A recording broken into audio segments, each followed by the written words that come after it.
14 अगस्त 1947 पाकिस्तान की तारीख का एक इंतहाई अहम दिन है जब पाकिस्तान का क़याम अमल में आया। कराची में अल्लामा शब्बीर अहमद उस्मानी और ढाका में मौलाना ज़फ़र अहमद उस्मानी ने पाकिस्तान का परचम लहराने की रस्म अंजाम दी। पाकिस्तान इसी दिन दौलत मुश्तरका रुकन बन गया। पाकिस्तान के पहले गवर्नर जनरल कायदे-ए-आज़म मोहम्मद अली जिन्नाह थे। इन्होंने 15 अगस्त 1947 को हलफ उठाया। पाकिस्तान के पहले वज़ीर-ए-आज़म नवाबज़ादा लियाक़त अली खान थे। इन्होंने 15 अगस्त 1947 को हलफ उठाया। पाकिस्तान के पहले chief justice sir Abdul Rashid थे। उन्होंने ही कायदे-ए-आज़म से गवर्नर जनरल का हलफ लिया था। पाकिस्तान के पहले कौमी असेंबली के स्पीकर मोहम्मद अली जिन्नाह थे। Commander in chief general sir Frank Walter Messervy थे। उन्होंने 15 अगस्त 1947 से 10 फरवरी 1948 तक इस ओहदे पर फराइज़ अंजाम दिए। वो एक बरतानवी अफसर थे और आज़ादी के बाद इब्तदाई तौर पर पाकिस्तान की फौज की कमान संभाली। क़याम पाकिस्तान के वक्त बरतानवी हिंद की तक़सीम के नतीजे में पाकिस्तान को मशरक़ी और मग़रबी हिस्से में मिला। तक़सीम हिंद के उसूलों के तहत मुस्लिम अक्सरियती इलाकों को पाकिस्तान में शामिल किया गया था। रकबे के लिहाज से मौजूदा पाकिस्तान का कुल रकबा तकरीबन 8,81,913 मुरबा किलोमीटर 3,40,509 मुरबा मील है। शरीर की तक़सीम के वक्त शाही रियासतों को ये इख्तियार दिया गया था कि वो अपनी जोग्राफियाई आबादी की अक्सरियत और अवाम की ख्वाहिशात की बुनियाद पर भारत या पाकिस्तान के साथ इल्हाक करें। जूनागढ़ और हैदराबाद दुगुन ये दोनों रियासतें तक़सीम हिंद के वक्त बरसगीर की खुद मुख्तार रियासतें थीं और दोनों की अक्सरियत आबादी गैर मुस्लिम थी, लेकिन उनके हुक्मरान मुसलमान थे। जूनागढ़ मौजूदा गुजरात भारत में एक छोटी शाही रियासत थी। इसके नवाब ने 15 अगस्त 1947 को पाकिस्तान से इल्हाक का ऐलान किया। हालांकि इसकी आबादी हिंदू अक्सरियती थी। भारत ने इस इल्हाक को तस्लीम नहीं किया और सितंबर 1947 में जूनागढ़ पर फौजी कार्रवाई करके उस पर कब्जा कर लिया। हैदराबाद दक्कन बरसगीर की सबसे बड़ी और अमीर तरीन शाही रियासत थी, जिसकी अक्सरियत आबादी हिंदू थी, लेकिन हुक्मरान निज़ाम मुसलमान था। निज़ाम हैदराबाद ने आज़ादी के बाद किसी भी मुल्क से इल्हाक न करने का फैसला किया और अपनी खुद मुख्तारी बरकरार रखने की कोशिश की। पाकिस्तान के क़याम के बाद निज़ाम हैदराबाद ने पाकिस्तान को 20 करोड़ रुपए की इमदाद भी दी थी। सितंबर 1948 में भारत ने ऑपरेशन पोलो के नाम से एक फौजी कार्रवाई की और हैदराबाद दक्कन पर कब्जा करके उसे भारत में शामिल कर लिया।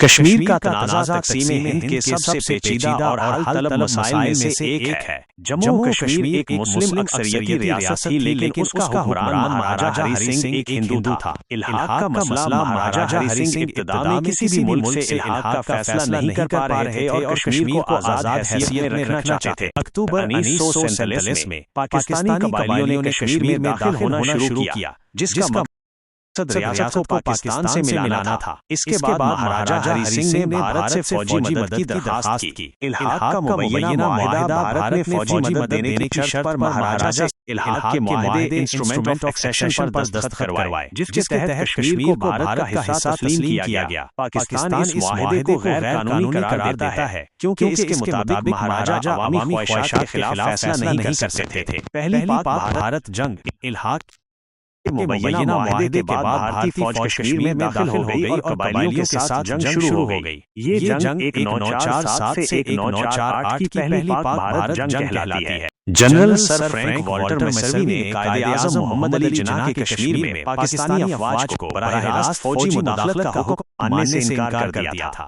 तक़सीम हिंद के बाद कश्मीर की सूरत-ए-हाल एक पेचीदा मसला बन गई थी और कबायली लश्करों की जानिब से कश्मीर में मुदाखलत शुरू हो चुकी थी। ऐसे में कायदे-ए-आज़म मोहम्मद अली जिन्नाह ने पाकिस्तान की बाकायदा फौज को कश्मीर में भेजने का हुक्म दिया ताकि हालात को कंट्रोल किया जा सके और रियासत का पाकिस्तान से इल्हाक मुमकिन बनाया जा सके। ताहम जनरल मैसर्वी और उनके बाद आने वाले commander in chief general Douglas Gracey, जो कि बरतानवी अफसरान थे, ने उस हुक्म को मानने से इनकार कर दिया। इस इनकार के नतीजे में पाकिस्तान को अपनी फौजी कार्रवाई को कबायली लश्करों और फौजी छुट्टी पर भेजे गए अफसरान के जरिए अंजाम देना पड़ा और ये एक अहम वजह बनी जिसके बायस जनरल मैसर्वी को जल्द ही अपने ओहदे से सबकदोश होना पड़ा और इनकी जगह जनरल डगलस ग्रेसी ने ली। दिलचस्प बात यह है कि जनरल ग्रेसी ने भी बाद में इसी तरह के हुक्म से इनकार किया था। तनाज़ा की शिद्दत इख्तियार करने के बाद 1 जनवरी 1948 को भारत ने अक़वाम मुत्तहिदा के चार्टर के आर्टिकल 35 के तहत इस मामले को सलामती कौंसिल में उठाया। 17 जनवरी 1948 सलामती कौंसिल ने फरीकैन से ऐसे बयान देने से गुरेज करने को कहा जो हालात को मजीद खराब करें। 2 जनवरी 1948 इस करारदाद के तहत एक 3 रुकनी कमीशन जिसे अक़वाम मुत्तहिदा कमीशन बराए हिंदो-पाक, United Nations commission for India and Pakistan UNCIP कहा गया, कायम करने का फैसला किया गया। इस कमीशन का मकसद की तहकीकात करना और हालात का जायजा लेना।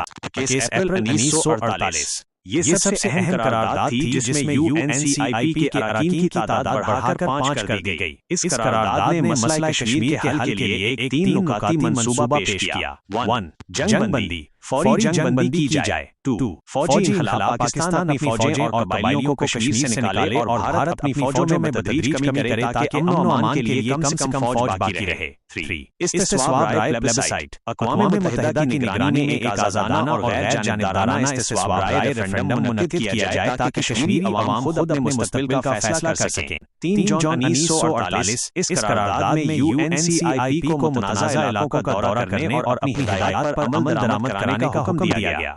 1 जनवरी 1949 को जंगबंदी का ऐलान किया गया, जिसके नतीजे में एक लाइन ऑफ कंट्रोल LOC कायम हुई। UNCIP ने दोनों ममालिक के साथ मिलकर इस्तिस्वाब राय के तरीक़ाकार पर काम करने की कोशिश की। 1947 से 1948 की भारत जंग के नतीजे में, जिसे पहले कश्मीर जंग भी कहा जाता है, जम्मू कश्मीर की साबका शाही रियासत का एक हिस्सा पाकिस्तान के कंट्रोल में आया। ये हिस्सा आज़ाद जम्मू कश्मीर, आज़ाद जम्मू और कश्मीर AJK और गिलगित बल्तिस्तान पर मुश्तमिल है। जब 1 जनवरी 1949 को अक़वाम मुत्तहिदा की साज़िश से जंगबंदी हुई तो मौजूदा लाइन ऑफ कंट्रोल LOC कायम हुई, जिसने रियासत को 2 हिस्सों में तकसीम कर दिया। पाकिस्तान के ज़ेरे इंतज़ाम इलाका ये तकरीबन एक तिहाई इलाके पर मुश्तमिल है, जिसमें आज़ाद कश्मीर और गिलगित बल्तिस्तान शामिल हैं। आज़ाद कश्मीर का रकबा तकरीबन 13,297 मुरब्बा किलोमीटर है, जबकि गिलगित बल्तिस्तान का रकबा तकरीबन 72,971 मुरब्बा किलोमीटर है। मजमूई तौर पर ये तकरीबन 86,268 मुरब्बा किलोमीटर बनता है। भारत ने रियासत जम्मू और कश्मीर बशमूल वादी कश्मीर, जम्मू और लद्दाख के तकरीबन 2 तिहाई हिस्से पर कंट्रोल हासिल कर लिया। लिहाजा 1948 की जंग के बाद पाकिस्तानी अफवाज ने कश्मीर के तकरीबन 1 तिहाई हिस्से पर कंट्रोल हासिल कर लिया, जो आज आज़ाद कश्मीर और गिलगित बल्तिस्तान के नाम से जाना जाता है।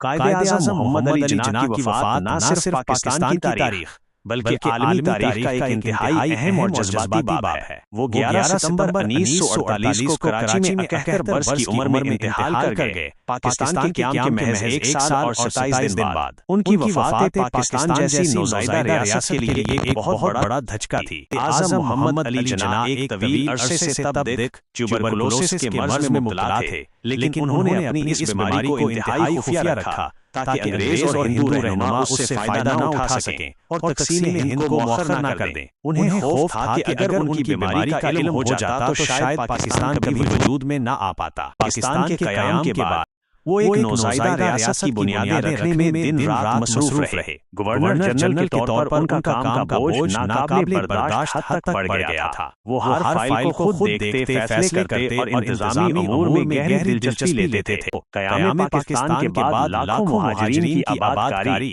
इंतज़ामी ढांचे की तश्कील, रियासतों के इल्हाक़ के मसाइल, खास तौर पर कश्मीर और भारत के साथ इब्तिदाई तनाज़ुआत जैसे मसाइल ने उनकी सेहत पर गहरा असर डाला। इन तमाम चीज़ों ने उन्हें जिस्मानी और ज़हनी तौर पर शदीद दबाव का शिकार किया। कायदे-ए-आज़म अपनी ज़िंदगी में डॉक्टरों से इलाज करवाने से गुरेज करते थे और आराम को भी तरजीह नहीं देते थे। उनकी बहन फातिमा जिन्ना ने अपनी किताब माई ब्रदर में इस बात का जिक्र किया है कि वो अपनी सेहत के मामले में इंतहाई लापरवाह थे। 1948 के वस्त में कायदे-ए-आज़म की सेहत मज़ीद बिगड़ गई। डॉक्टरों के मशवरे पर उन्हें जून 1948 में कोयटा से ज़ियारत मुंतकिल किया गया ताकि ठंडे मौसम में उनकी सेहत बेहतर हो सके। ज़ियारत में भी उन्होंने अपनी सरकारी मसरूफियात जारी रखीं। वो वहाँ भी मुकम्मल आराम नहीं कर पाए। सितंबर 1948 के अवाइल में उनकी सेहत इस कदर गिर गई कि डॉक्टरों ने उन्हें फौरी तौर पर कराची वापस मुंतकिल करने का मशवरा दिया। 11 सितंबर 1948 को इसे कराची के लिए हवाई जहाज के जरिए मुंतकिल किया गया। कराची के मारीपुर एयरपोर्ट पर उतरने के बाद उन्हें गवर्नर जनरल हाउस ले जाने के लिए एक एम्बुलेंस का इंतजाम किया गया।